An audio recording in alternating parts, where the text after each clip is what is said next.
machine. Now let's take a look at the track with the riders. A long starting straightaway here in Dallas with a right-hand sweeping corner at the end of it. From that point, there are double jumps, single jumps, there are triple jumps. Some of them will propel the rider up to 70 feet in the air. There are whoop-de-doos and plenty of them. These are obstacles that are designed to unseat or unbalance the toughest rider. All in all, it's a tough track here in Dallas. It's going to be a very exciting one. Will provide for good racing. In the 125 class, there are actually two divisions, the Western region, and here are the standings in that region, and the Eastern region. Here are the standings there. These two classes are running together, although they will be scored independent of each other. There are two champions named at the end of the season in the 125 class, East and West. Now, normally they do race independent of each other, but 3 times during the season they get together to bump heads. That provides for exciting racing. We'll have that here tonight in Dallas. This is round 13 of the Camel Supercross Series. I'm Larry Myers. With me, Steve Wise. And Steve, we're looking at the best from the East and the West as both the regions are getting together for this championship race, and it's going to be a barn burner. We've got the best from the East, the best from the West. We sure do, Larry. It's going to be a good race with both of us from each side. Here we go. Gate is dropped. This one is underway. Who is it going to be? As they drive toward corner number 1, it's anyone's guess.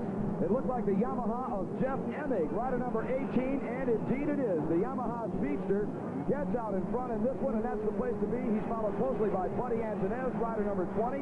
I can see the Kawasaki of Talon Bolden right behind him.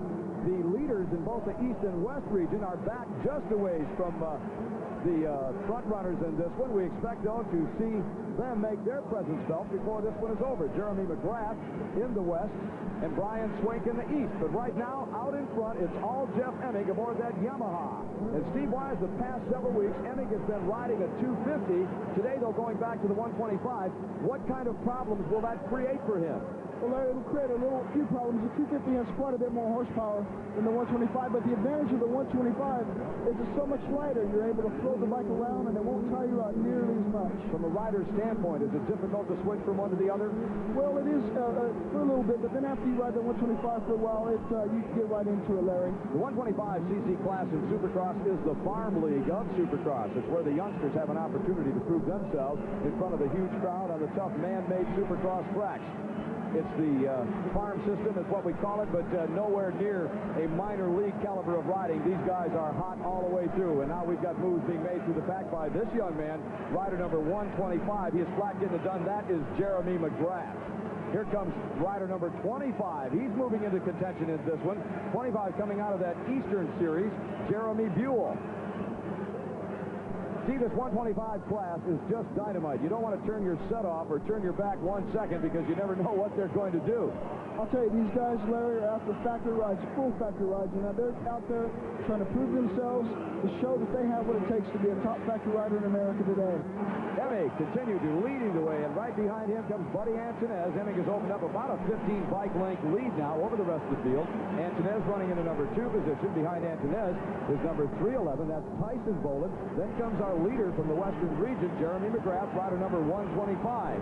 Behind McGrath, Jeremy Buell is coming into play on this one, and well back off the lead, number 42. And Bolden goes down, and Antonez is with him, and as Bolden picks up his bike, he almost knocked Antonez off. That was the battle for the number 2 position, and both of those riders now are gone. That is going to shake up the standings in this one. Let's go back and take another look at that incident that caused the 2 riders to go down. Steve, what do you see here? Up over the top of that finish line jump, it looked like Bolden just got a little bit anxious and jumped right into the rear wheel of Buddy Antonez. And he got up quite incredibly and looked and said, what the heck is going on? Meanwhile, out front, Jeff Emig is just running away with this one. Here he goes. Rider number 18 aboard the Yamaha. Emig has taken the whole shot, and he has taken the crowd. He's taken this track by storm. But coming up behind him, number 125, and there he is, coming into your picture, Jeremy McGrath. McGrath has been the perennial winner in this 125 class since the outset 13 events ago. He's the man most favored to win this Western Regional Championship. And right now, his job, of course, not to win the championship, but to overhaul, if he can, the bike of Jeff Emig, the Yamaha of Jeff Emig, who is clearly dominating this Eastern-Western combined race. Here's McGrath. He fell in his heat race, had to come back and win the last chance qualifier in the 125 class to even make this main event. But I don't think that he's suffering any from that spill, Steve. He looks awfully good right now. He sure does, Larry. You watch both the top runners here. Their style and their form is very smooth and very calculated on the racetrack. As well as toward the end of the race here, you're going to really be able to see who's in physical condition. But I believe both of these riders are going to take it to the end, Larry. Well, behind the pack now, rider number 42, that's Brian Swink, and right behind him is Talon Boland. They're in a battle for the number 5 position. The key here is the fact that number 42, Brian Swink, is the leader of the Eastern Regional Series. Now, Swink is not showing us the same caliber of riding that he has been showing us throughout that Eastern Regional race. Normally, he would have been well in front of the rest of this field, but he's just not been able to put it together in this one. As a matter of fact, he's being challenged by Boland. Boland trying to get a drive through that sand pit, now side by side, and he makes the pass on Swink. Swink tries to come back to the inside, but no running room as Boland slammed the door. Tyson Boland aboard the Kawasaki. We saw him crash just a moment ago. We're looking at number 19. That's Talon Boland. He's the younger brother of Tyson. So let's not get the two confused. We do have two Bolands out there, a Talon and a Tyson. And it's Talon right now strutting his stuff as he has taken over that number 5 position. Meanwhile, the gap between first and second, Steve, is closing. It sure is. Out front, Jeff Emig running in a number 2 position. Jeremy McGrath. McGrath has a clear track. As we saw just a couple of laps ago, a couple of riders that were between Emig and McGrath conveniently crashed themselves out of contention, and that left McGrath with a clear track. He didn't have to worry about passing anyone, and he certainly has taken advantage of that situation. Now, shortly we'll be coming upon some lap riders, and that could be a factor in this one. McGrath clearly the more experienced rider of the two, and so far this year we'd have to say the more talented. When we go into the 250 class, Emig has been doing one heck of a job, but McGrath is just a little bit better, I think, 125 rider at this stage in their careers. Jeremy McGrath continues to close. Now let's make that about 6-7 bike lengths, and wow, did he get a gap there. He was able to drive right up on top of that tabletop, and I would say he picked up 3 bike lengths in the process, Steve. Well, Larry, he's jumping that tabletop jump like nobody else in the class here, and what he's doing, he's gaining a lot of time by jumping all the way to the top of that tabletop, Larry. Now, both Emig and McGrath are aggressive riders. You can expect that Jeff Emig would try to drive to the inside, Jeremy McGrath would try to go to the inside and put a block pass on Jeff Emig. Now, Emig is the kind of guy that will not take that setting down or standing on the pegs, if you will. He will try to drive right into McGrath to bust that block. He'll do whatever it takes to stay out front. They're both aggressive. They're both talented. We'll have to see which one of them is going to come out on top. Steve, would you make a pick at this point? Well, even though these riders are young, Larry, there's a lot of experience, a lot of racing years behind each one of them. And I'll tell you, Jeremy McGrath, I believe, has the advantage right here because he's dogging Emig. And here he goes with that jump. Well, he didn't do it this time. He lost a little bit of time there. But I believe McGrath is sitting back, looking at his lines, watching Emig, and I believe he's going to make his move any moment. Jeff Emig riding for the Yamaha factory team, while Jeremy McGrath is a member of the Pro Circuit Pete Antifreeze Honda racing team. Steve, when you said he's looking at his lines, and there he goes to the inside. He's trying to make a move. Jeremy McGrath to the inside of Emig, but look at Emig grab a handful, and Emig takes the line away. That's the kind of aggressive riding I was talking about. Emig knew he was there, and I thought he was passed, to be very honest, but Emig says no dice and slammed the door. It was a heck of a move. Well, Larry, in professional motocross, you've got to make your passes stick, and you've got to make them solid. And McGrath wasn't able to do that, but he's trying and he's trying. McGrath dove to the inside that time. Now, he had an opportunity to take Emig all the way up to the wall and try a block pass.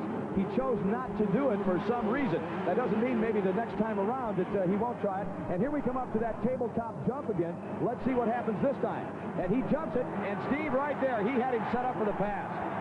He jumped to that tabletop jump. What a move. Went to the inside of Emig. Emig was wide open. Had no idea that McGrath was going to do that. And he was just history. Now, Emig comes right back. He tried a block pass. He was just a little bit too late getting there.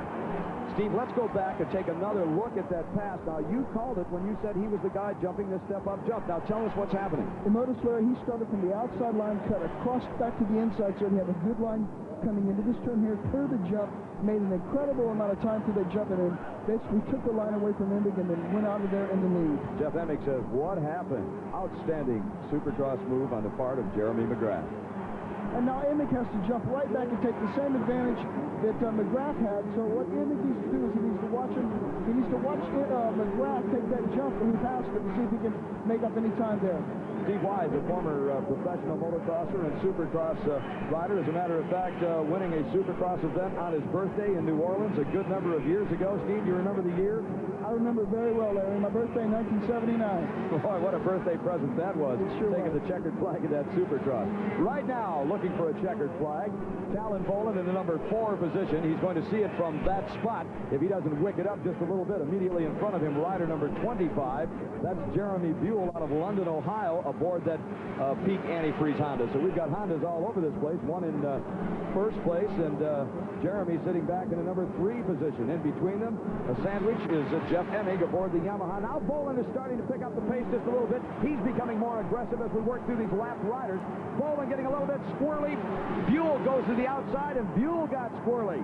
Whoa, we're going to see all kinds of action in this 125 main before it's over, because I do not think that Talon Boland wants to settle for that number 4 position. Well, Larry, these guys are used to running with their own racing skills in the East and the West, and now that they're together, it's even tougher. Boland and Buell are used to running up in the first and second place position, but they're back there dicing for third and fourth, and they're going to be tough. Well, Jeremy Buell has won a pair of 125 Eastern Regional races this year. Talon Boland earlier this year won the Houston event, and that was another combined 125 East and West race. So they're all experienced winners, and they're really pounding this racetrack, but right now they're fighting each other. The leaders are well out in front of the pair, and really are not going to come to play in this one unless something unexpected might happen to them. We're watching a battle here for the number 3 position, and it's a good one. Jeremy Buell, rider number 25 aboard the Honda. Number 19 is Talon Boland, and Boland again draws close. This is a good section of track for him, Steve. He seems to find a good drive, gets good traction in that area. His legs seem to be really good, Larry, as well as his suspension may be working a little bit better than Buell's to those bumps. Steve Wise, former motocross star, knows what he talks about. Meanwhile, up front, we're looking at Jeremy McGrath, rider number 125. McGrath taking over the lead as he passed Jeff Emig, and Emig has not gone away. Rider number 18, less than 2 bike lengths as this one is starting to wind down, separating McGrath and Emig. Emig has not ridden this well, I promise you, Steve Wise, all year long. He is really putting together a fine race effort. Larry, once you've been passed and you're in second place and you can stay with first place, that's a very good feeling, because you know that you have a chance to possibly win the race. Now, the rider that they just jumped over, we saw a brief glimpse of him running back across the track. We want to point out again that that was Tyson Boland, and Tyson has been down a couple of times tonight. And here we go, checkered flag, and McGrath wins it. Behind him, Jeff Emig, an outstanding race effort on the part of that young man. Had to come from off the pace to get the job done. Here's the battle for the number 3 position. Rider number 25, Jeremy Buell, and number 19, Talon Boland. There, I got my Bolands mixed up again. They're headed now for the checkered flag and the fight for third. Look at this. He's running in underneath him, and no go. Not quite enough room. He gave it everything he had, but he's going to come up short. Jeremy Buell will take third. Let's give fourth to Talon Boland. Unbelievable race effort in the last couple of corners by several of these riders. Let's go down to the winner's circle. Wendy Walsh is with Jeremy McGrath. Thanks, Larry. I have a very happy young man here. You are still the points leader, and you know, I noticed you were jumping a part of that track that nobody else was jumping tonight. Well, that was up on the step up. I went through that in practice, and only Brian, my teammate, was doing it, and it worked well for me in the main. I was gaining seconds on Emig, and everything worked out through that. You know, I couldn't have done it without Honda, Pro Circuit, and Peak, and Scott Goggles, Bill Hummus, everybody. Well, you certainly did it tonight. That's Jeremy McGrath, winner of the 125 main event here tonight in Dallas, Texas. Back to you, Larry. Well, thank you very much, Wendy, and our congratulations to the winner of the 125 main, Jeremy McGrath. He was followed across the line by Jeff Emig, Jeremy Buell, Talon Boland, and Brian Swink in that order. Now, here's a look at the standings. In the West region, McGrath, Lamson, Emig, Craig, and Gaddis. Over in the Eastern region, it's Brian Swink on top, followed by Jeremy Buell, Boland, Henry, and Karsten. And we'll be back with more Supercross action right after this.